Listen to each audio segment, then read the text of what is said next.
Okay, so I did a quick Google check and found a number of songs titled Black Rain. There's one by Rye, never heard of that. Creeper, no idea. Greg Allman, oh, now I know that. Blink-182, and one of my favorite bands of all time, Soundgarden. Hi there, I'm Chris May, host of This Day in Weather History, a podcast from the Weather Network in Canada.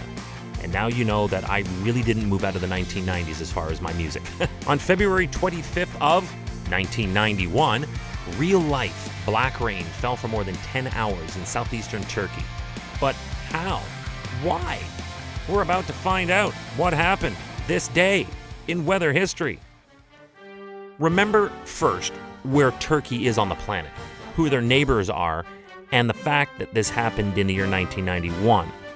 All of this led to widespread panic among people fearing it was caused by burning oil installations in Kuwait, all part of the first big Gulf War. After all, the climate over parts of Turkey were terribly affected in 1991-92 by the heavy smoke billowing from those bombed Kuwaiti oil wells set ablaze in that war. Well, their fears were justified because that is exactly what led to this diabolical downpour. So, what happened? The smoke from the burning oil wells billowed into the atmosphere and hung among the same water droplets that make up the clouds. So when that rain was released, it carried with it the crude that it blended with, resulting in the black rain. Black rain fell in Turkey for a few days after the oil fields were set ablaze, and that obscured the sky's ability to let the sun shine through. These huge clouds of smoke rose several kilometers into the atmosphere and effectively decreased by 25% the amount of sunlight getting through. And therefore, because this heavy, murky smoke hung in the skies for as long as it did, it resulted in not only black rain, but the coldest recorded winter ever in Turkey. The cyclonic whirl of this low-pressure system that effectively draws columns of air and moisture into the lower levels of the atmosphere as a normal part of the organic hydrologic cycle also collected up with it the soot, oil, and other poisons and toxins and guck from the burning oil, and this foul mixture was what fell as black rain. Turkish scientists found the smoking gun when they tested the rain and found that it indeed contained several substances present in Kuwaiti oil. The saddest postscript to this is that these carcinogenic effects were also seen a year later. The rain, which fell in southeastern Turkey on February 25th, this day in weather history, blackened the hands and faces of people caught outside and stained their clothes. Hanafi Dermakal, the governor of a region affected by the black rain, said, and I quote, "It first became all dark during the daytime, and then the black rain arrived." In an act of terrorism and war, Iraqi troops reportedly set fire to more than 600 wells in Kuwait, blackening the skies and filling the air with the stench of burning petroleum. And these burning oil fields are about 600 miles from that border between Turkey and Iraq.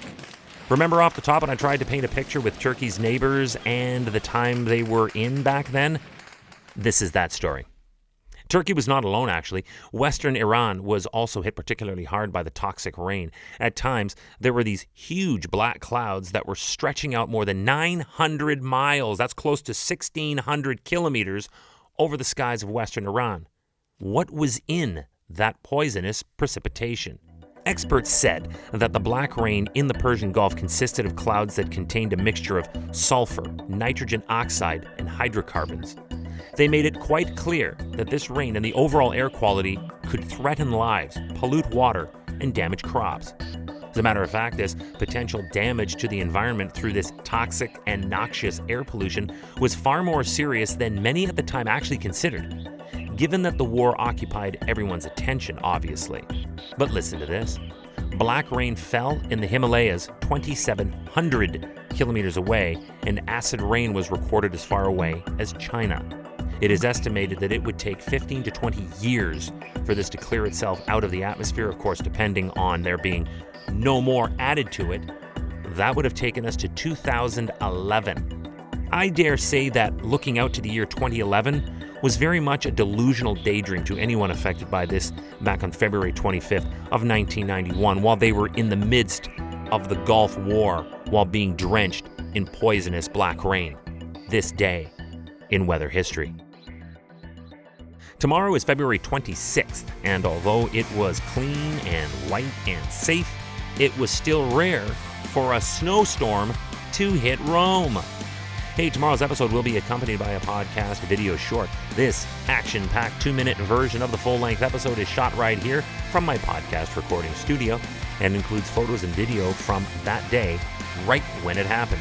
You can watch it on television in Canada on the Weather Network, but around the world you can catch it on theweathernetwork.com/weather history.